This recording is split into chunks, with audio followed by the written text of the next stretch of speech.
अस्सलामुअलैकुम। पाकिस्तान के prime minister मियां मोहम्मद शहबाज शरीफ ने लैपटॉप स्कीम को अगेन स्टार्ट कर दिया है। यहाँ पर फ़ेज़ 4 की बात करें तो यहाँ पर पूरे पाकिस्तान भर से कोई भी स्टूडेंट अप्लाई कर सकता है। यहाँ पर कुछ एलिजिबिलिटी क्राइटेरिया जिसको देखते हुए आप लोग भी चाहें तो इस वाली स्कीम से फ़ायदा उठा सकते हैं। कौन कौन इसके लिए एलिजिबल है, किस तरीके से अप्लाई करना है, कौन कौन सी यूनिवर्सिटीज़ एलिजिबल हैं, ये सब बात करेंगे आज की वीडियो में। तो वीडियो को लास्ट तक देखिएगा और वीडियो अच्छी लगे तो वीडियो को लाइक करके चैनल को भी सब्सक्राइब कर दीजिएगा। तो यहाँ पर मैं सबसे पहले आप लोगों को दिखा देती हूँ जिस बात का ज़्यादा इशू रहता है कि कौन कौन सी यूनिवर्सिटीज़ एलिजिबल हैं, यानी कि अगर आप किस यूनिवर्सिटी से बिलोंग करते हैं तो आप एलिजिबल हैं।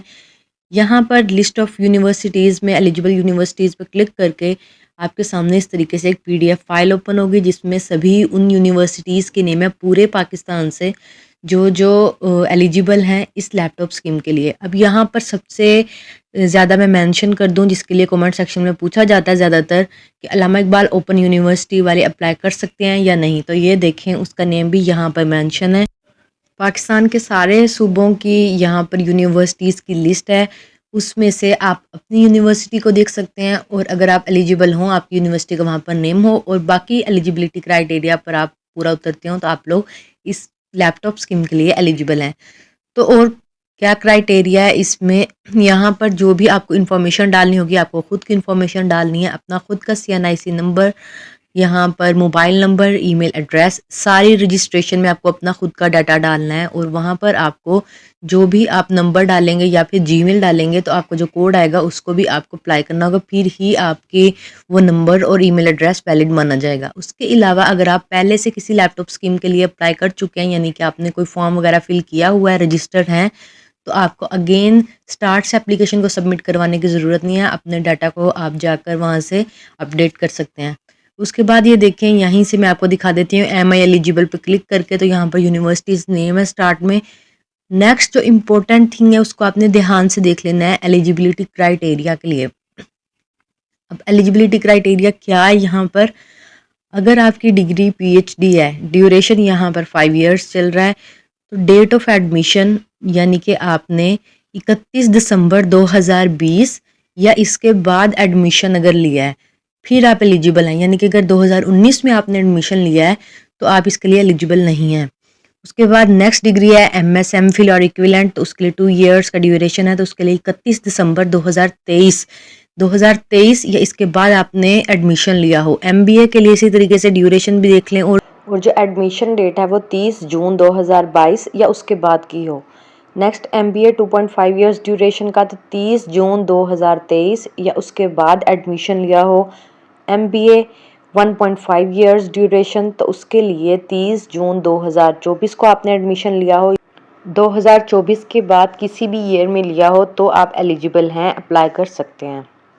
मास्टर 16 इयर्स, यहाँ पर 2 इयर्स जो ड्यूरेशन होता है उसमें 31 दिसंबर 2023 या इसके बाद आपने इस वाली जो डिग्री है यानी उसमें एडमिशन लिया हो। नेक्स्ट अंडर ग्रेजुएट 5 इयर्स का, तो 31 दिसंबर 2020 या इसके बाद। अंडर ग्रेजुएट 4 इयर्स 31 दिसंबर 2021 या इसके बाद। जो यहाँ पर ड्यूरेशन चल रहा है एडमिशन का, आपने उस वाली एडमिशन डेट या फिर उसके बाद की किसी डेट में अगर एडमिशन लिया है तो आप एलिजिबल हैं। अगर उससे प्रीवियस ईयर में आपने एडमिशन लिया है तो आप लोग इसके लिए एलिजिबल नहीं हैं। तो यहाँ पर क्लियरली मेंशन है एडमिशन डेट, और नेक्स्ट है कि अगर जो एंड डेट होगी वो ऑटोमेटिकली यहाँ पर देख ली जाएगी गवर्नमेंट की तरफ से। और जो इन एलिजिबल की भी आपने देख लेनी है सारे पॉइंट्स। अगर आपने डाटा गलत एंटर किया है या फिर आपने इनमें से किसी भी प्रीवियस ईयर में किया और आप ट्राई कर रहे हैं तो इस तरीके से आप लोग अप्लाई नहीं कर सकते। अब आप इस पेज पे आएंगे कैसे, आपने गूगल पर सर्च करना है PMYP लैपटॉप, मैं इसका लिंक भी डिस्क्रिप्शन में शेयर कर दूंगी। यहाँ पर प्राइम मिनिस्टर लैपटॉप स्कीम पर आपने क्लिक कर देना है। ये देखिए आप इस तरीके से इस पेज पर आ जाएंगे जिस पर मैंने आपको ये सारी इन्फॉर्मेशन दिखाई थी। अब यहाँ पर हम अप्लाई करने लगे हैं, पूरा प्रोसेस मैं आपको क्लियरली दिखाऊंगी इसलिए वीडियो को स्किप मत करिएगा। यहाँ से अप्लाई नाउ के बटन पर क्लिक कर देना है। अब यहाँ सबसे पहले रजिस्ट्रेशन में हमसे पूछ रहे हैं एंटर योर CNIC, तो आपको यहाँ पर अपना खुद का CNIC एंटर करना है, अपने घर में से किसी का नहीं, अपना खुद का। तो वो यहाँ पर बाद में वैलिड आ जाएगा। उसके बाद आपको कैप्चा फिल करना है और यहाँ से सबमिट पर क्लिक कर देना है। अब नेक्स्ट इंस्ट्रक्शंस हैं, आप चाहें तो इसको पढ़ सकते हैं। इसके बाद एक्सेप्ट एंड कंटिन्यू पर क्लिक कर देना है। अब जो नेक्स्ट इन्फॉर्मेशन है वो आपकी पर्सनल इन्फॉर्मेशन सारी यहाँ पर एंटर होगी। 3 कैटेगरीज में सबसे पहले यहाँ पर स्टूडेंट CNIC ऑटोमेटिकली फिल हो जाएगा क्योंकि आपने स्टार्ट में रजिस्टर करते वक्त यहाँ पर किया था। फुल नेम एंटर करना है, फादर्स नेम एंटर करना है, डेट ऑफ बर्थ, जेंडर आपको सिलेक्ट करना है और परमानेंट एड्रेस।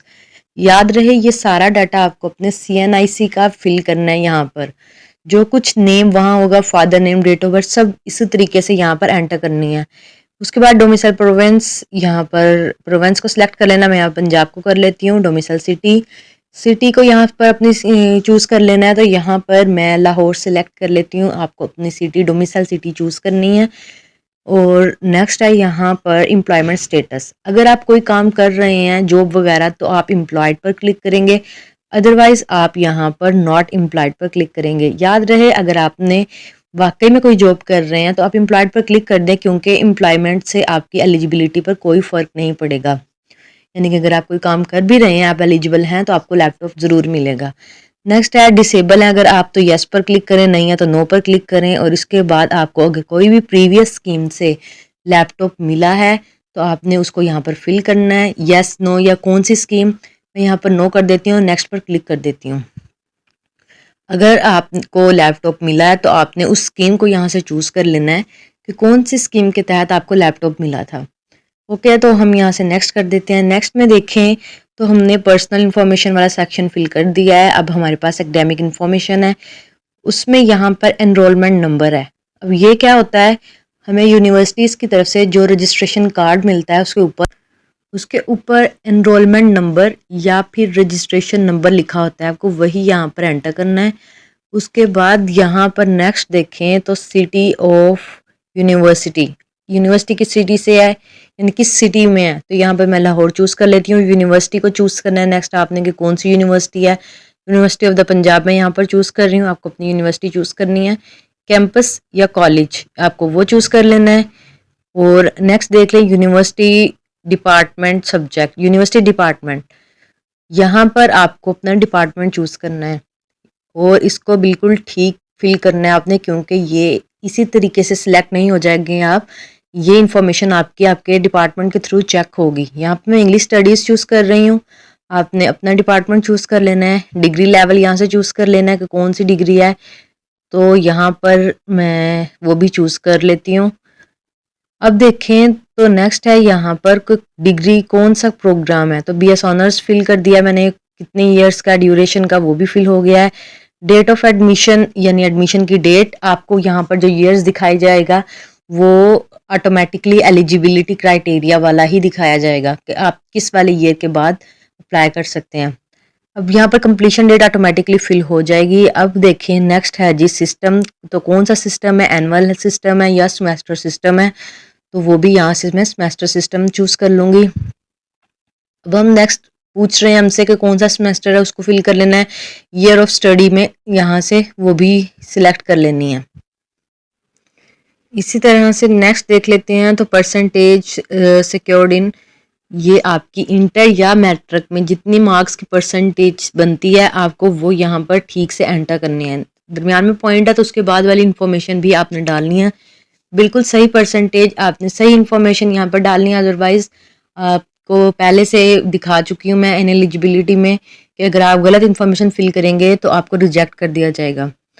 अब फिर यहाँ पर ग्रेडिंग सिस्टम पूछ रहे हैं, तो CGPA सिस्टम, क्योंकि ऊपर सेमेस्टर सिस्टम चूज़ किया मैंने।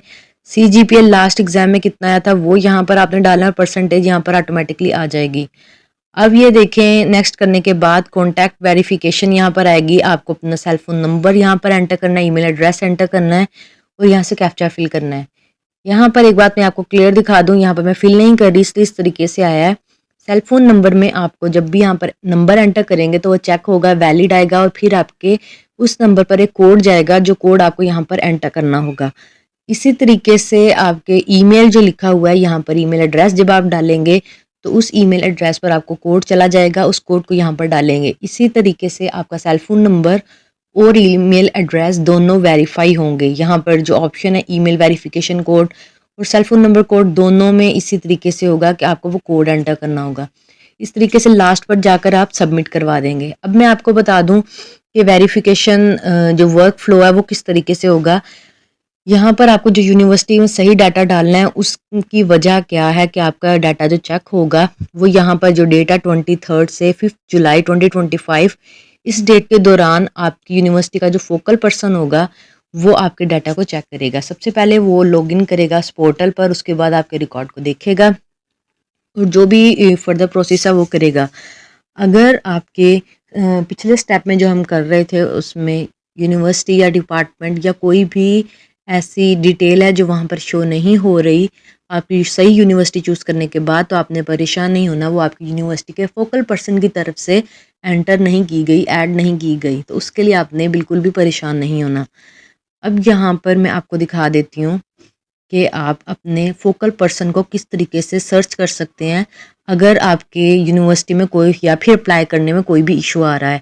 तो यहाँ पर फोकल पर्सन का भी ऑप्शन है, आप उस पर क्लिक करेंगे तो इस तरीके से आ जाएंगे। अपनी यूनिवर्सिटी का सही डाटा यहाँ पर एंटर करना है, तो यहाँ पर सभी के नेम्स आ जाएंगे फोकल पर्सन के जो जो आप यूनिवर्सिटी ने चूज़ किए हैं इस वाले काम के लिए, यानी कि लैपटॉप स्कीम में वेरिफिकेशन के लिए, डाटा वेरिफिकेशन के लिए।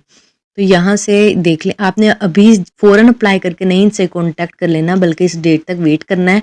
फिर अगर आपको कोई भी इशू आ रहा है तो आपने उनसे कांटेक्ट कर लेना है। यहाँ पर डिपार्टमेंट और कैंपस वाइज सभी के फोकल पर्सन का डाटा आपको मिल जाएगा जो भी यूनिवर्सिटी की तरफ से चूज़ किए गए हैं। और आपने कोई अगर उसमें इशू आ रहा है आपको, तभी आप इनसे कांटेक्ट करें और जो ड्यूरेशन है उस तक आपने वेट करना है ताकि आपका डाटा वो वेरीफाई कर लें। अगर उसमें वेरिफिकेशन में कोई इशू आपको लगे कि आ रहा है, फिर आपने इनसे कांटेक्ट करना है। अब ये क्या करेंगे, इन फोकल पर्सन ने डायरेक्ट जो गवर्नमेंट का पोर्टल है उस पर जाकर लॉगिन करके आपके डाटा को चेक करेंगे। अगर उसमें कोई करेक्शन की ज़रूरत है तो वो करेंगे, एकेडमिक डाटा को देखेंगे। फिर अगर फाइनल में कोई करेक्शन चाहिए तो उसको देखेंगे और फिर वो देखेंगे कि आप वाकई उनके स्टूडेंट हैं और एलिजिबल हैं। अगर होंगे तो वो अप्रूव कर देंगे, अदरवाइज़ वो डिसअप्रूव कर देंगे। अगर आप वेरीफाई हो जाएं यानी कि अप्रूव हो जाएंगे तो आप अपना एप्लीकेशन स्टेटस चेक कर सकते हैं कि आपको वेरीफाई किया गया है या नहीं, यानी कि आप सिलेक्ट हुए हैं या नहीं। किस तरीके से करना है वो भी मैं आपको भी दिखा देती हूँ। उसके बाद अगर आपको रिजेक्ट करते हैं, आप सिलेक्ट नहीं होते, डिसअप्रूव होते हैं, तो आप उसके लिए अगर आपको लगता है कि ये आप बाय मिस्टेक या किसी और गलती की वजह से या फिर डाटा ठीक से चेक नहीं हुआ तो आप रिजेक्ट हुए हैं, तो आप फोकल पर्सन को या फिर हायर एजुकेशन कमीशन से डायरेक्ट कांटेक्ट कर सकते हैं। अब अगर आप सिलेक्ट हों या ना सिलेक्ट हों तो किस तरीके से चेक करेंगे, यहाँ पर एप्लीकेशन स्टेटस के लिए भी ऑप्शन है। यहाँ से आपको अपनी university city, university name, campus, सारी जो इन्फॉर्मेशन है जो आपने एप्लीकेशन सबमिट करवाते हुए एंटर की थी उसको एंटर करना है और फिर यहाँ से इस पर क्लिक कर देना है। जब आप जैसे आप इस पर क्लिक करेंगे तो यहाँ पर नीचे आपकी जो एप्लीकेशन होगी उसके बारे में डिटेल आ जाएगी। फिर अगर आपने सिर्फ अप्लाई किया भी आपकी एप्लीकेशन चेक नहीं हुई तो अप्लाइड में आप चले जाएंगे, वेरीफाई होंगे तो वेरीफाइड में, डिसअप्रूव यानी कि रिजेक्ट हो गए हैं तो डिसअप्रूव्ड में। इसी तरीके से इस सारी कैटेगरीज में आपका जो डिटेल है वो आ जाएगी। यहाँ पर मैं अभी अप्लाई नहीं करी क्योंकि मुझे ऑलरेडी गवर्नमेंट स्कीम में लैपटॉप मिल चुका है। तो जिन लोगों को लैपटॉप ऑलरेडी मिल चुका है वो लोग अप्लाई नहीं कर सकेंगे। जिन्होंने पहले अप्लाई करने के लिए कोशिश की थी, लैपटॉप स्कीम के लिए कोशिश की थी मगर उनको लैपटॉप नहीं मिला था, तो वो लोग इसके लिए अप्लाई कर सकते हैं।